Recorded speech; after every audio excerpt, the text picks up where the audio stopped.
Ini tuan-tuan yang mulia,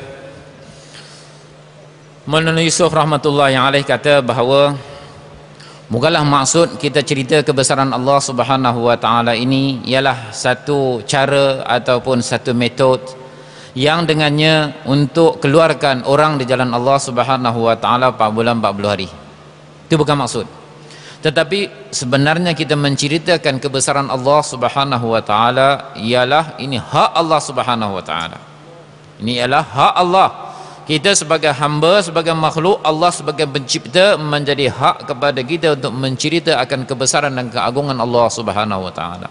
Kehebatan Allah Subhanahu wa taala, hak kita. Hak Allah Subhanahu wa taala bukan sebagai satu skim ataupun satu cara teknik untuk kita keluarkan orang di jalan Allah Subhanahu wa taala. Ini tuan-tuan yang mulia, betapa hebatnya keagungan dan kebesaran Allah Subhanahu wa taala datang di dalam hadis Nabi sallallahu alaihi wasallam. Kalaulah 7 petala langit, 7 petala bumi diletakkan di sebelah piring neraca, dan 7 petala langit, 7 petala bumi ni tuan-tuan yang mulia, begitu makhluk yang sangat besar. Makhluk yang sangat besar. Kita tak mampu nak fikirkan betapa besarnya makhluk Allah Subhanahu wa taala, langit dan bumi. Bumi saja dah cukup, langit lagi sampai ke arasy Allah Subhanahu wa taala. Apa yang kita lihat, matahari, 9 planet, 31 bulan yang ada, kemudian berapa banyak lagi dia punya tahik bintang, meteors dan sebagainya, itu semua masuk di dalam rangkuman langit.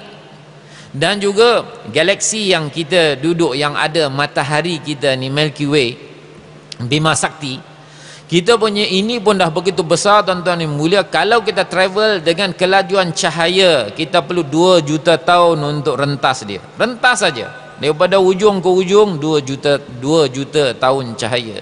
Begitu jauh tuan-tuan, yang begitu besar makhluk Allah.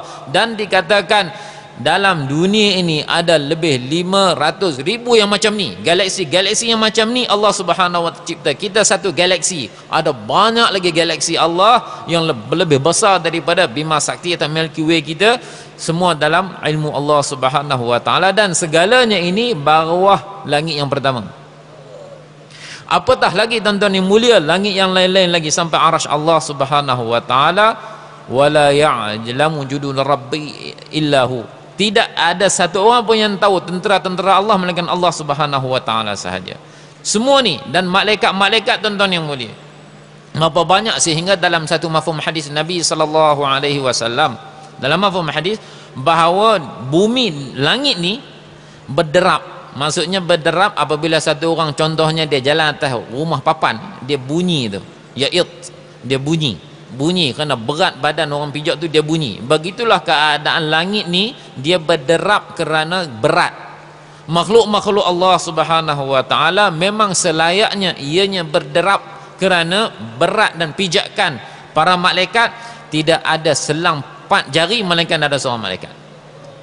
Dan begitu hebat malaikat-malaikat Allah Subhanahu wa taala, begitu agung malaikat Allah Subhanahu wa taala. Kalaulah kita kumpulkan semua tentera kat dunia ni, semua tentera kat dunia ni kita kumpulkan, letak depan mereka satu dinding, pakat-pakat tiup, pakat-pakat hembus, dinding tak kata apa pun, tak runtuh pun. Tapi Israfil alaihi salam, apabila Allah Subhanahu wa taala perintahkan untuk tiup sangkakala, sekali tiup je tuan-tuan yang mulia, dan tuan-tuan pun dengar masya-Allah tadi salat fajar tadi mengenai surah Takwir, Allah menggambarkan kesan daripada tiupan seorang malaikat.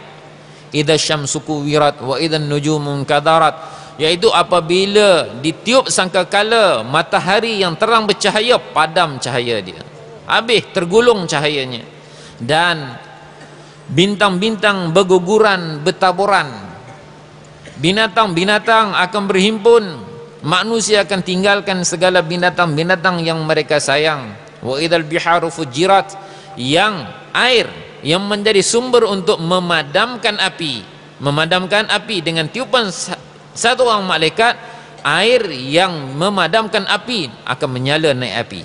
Betapa hebatnya Allah Subhanahu wa taala. Wa idzas samaa'u fatarat, apabila malaikat ni tiup, sekali tiup, satu tiupan langit pun akan terbelah, bulan akan jatuh. Ini keadaan-keadaan yang Allah Subhanahu wa taala sebutkan dalam Al-Quran. Wa yas'alunaka 'anil jibal, dan mereka bertanya kepadamu mengenai gunung, apa akan jadi? Gunung ganang ni juga apabila datang sangkakala tiup, semua akan jadi macam tanah rata, apa pun tak ada. Dan di dalam surat Takwir tadi, wa idzal jibalu suyirat, dan apabila gunung-gunung ini datang satu tiupan sangkakala daripada seorang malaikat, dia akan berterbangan macam wul, yakni bulu, macam bulu binatang yang kita tenun buat kain tu, akan berterbangan macam kapas, tuan-tuan yang mulia. Ini kehebatan satu orang malaikat. Dan dalam bumi Allah ni, dalam arasy Allah, tidak ada satu selang 4 jari melainkan seorang malaikat.